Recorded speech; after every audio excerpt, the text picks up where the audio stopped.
Assalamualaikum warahmatullahi wabarakatuh.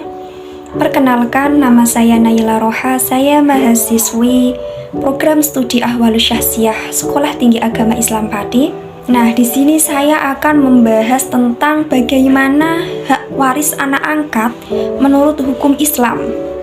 Sebelumnya kita perlu mengetahui definisi dari anak angkat itu sendiri. Menurut kompilasi hukum Islam Pasal 171 huruf H mendefinisikan anak angkat sebagai anak yang dalam pemeliharaan untuk hidupnya sehari-hari, biaya pendidikan dan sebagainya beralih tanggung jawabnya dari orang tua asal kepada orang tua angkatnya berdasarkan putusan pengadilan.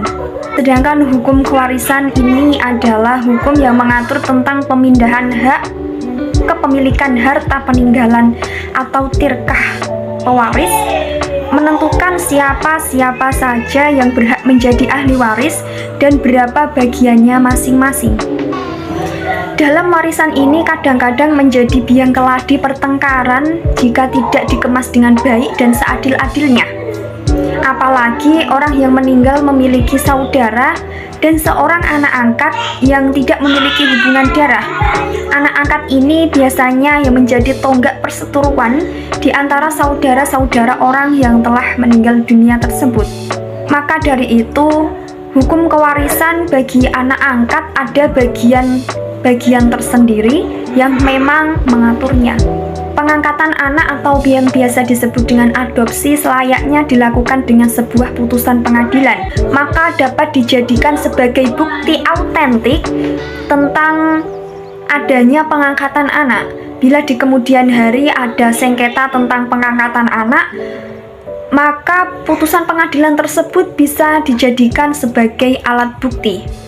Dalam hukum kewarisan, anak angkat tidak termasuk ke dalam ahli waris, karena secara biologis tidak ada hubungan keluargaan antara anak angkat dengan orang tua angkatnya, kecuali anak angkat itu diambil dari keluarga orang tua angkatnya. Karena bukan ahli waris, maka anak angkat tidak mendapatkan bagian sebagai ahli waris dan warisan orang tua angkatnya.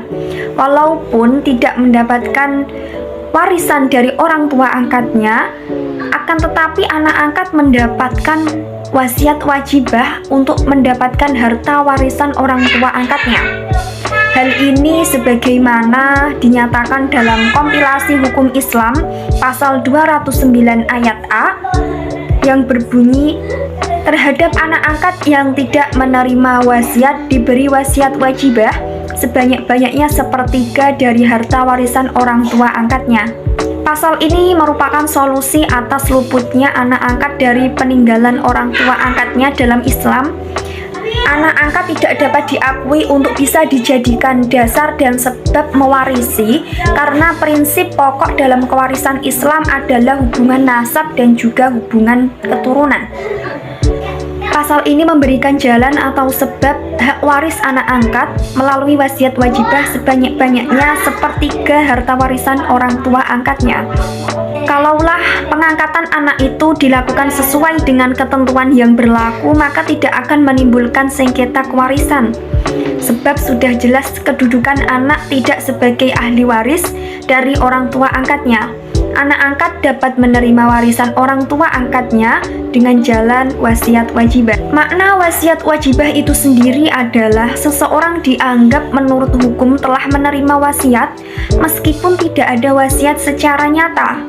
Anggapan hukum itu lahir dari asas apabila dalam suatu hal hukum telah menetapkan harus berwasiat, maka ada atau tidak wasiat itu dibuat, wasiat itu dianggap ada dengan sendirinya. Hukum kewarisan sesuai dengan ketentuan pasal 209 kompilasi hukum Islam, kalau orang tua angkat meninggal dunia, maka anak angkat akan mendapat wasiat wajibah. Demikian juga kalau anak angkat meninggal dunia, maka orang tua angkat mendapatkan wasiat wajibah. Kalaulah pengangkatan anak itu dibuat sesuai dengan ketentuan yang berlaku, maka tidak akan menimbulkan sengketa kewarisan. Karena kedudukan anak angkat sudah jelas, anak angkat tetap sebagai anak angkat, tidak bisa menjadi ahli waris dari orang tua angkatnya. Kalau orang tua angkatnya meninggal dunia, anak angkat tidak mendapatkan warisan dari orang tua angkatnya, tetapi anak angkat mendapatkan wasiat wajibah dari orang tua angkatnya. Demikian yang dapat saya sampaikan. Semoga bermanfaat kepada kita semua. Kurang lebihnya mohon dimaafkan. Wassalamualaikum warahmatullahi wabarakatuh.